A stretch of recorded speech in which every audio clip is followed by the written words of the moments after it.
All right, so ladies and gentlemen, the next thing you are going to do is we are going to give our snowman some eyes. So you're going to go to the circle.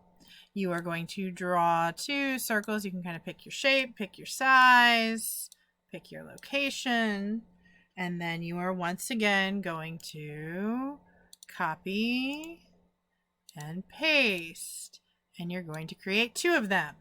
You are then going to select both of them, change their border color to transparent, and once you've got both of them, you're going to copy them again, and you're going to paste them again, and you're going to bring them down here. Then let's go back to selecting the first 2, and we're going to go in and make them white.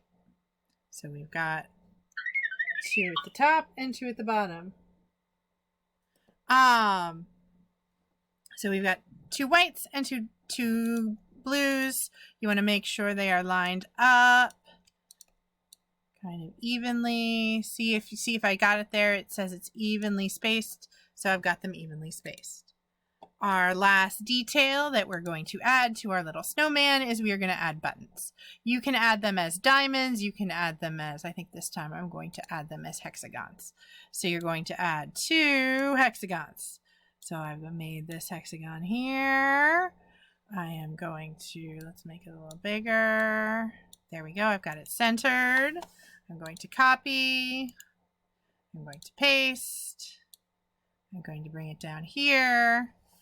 Select both of them. Change the border color. Copy. Paste. Drag them down, line them up. Oop. There we go, line them up with the center, and then they are going to become white. And there we go. I have my snowman Notan. So then you move on to the last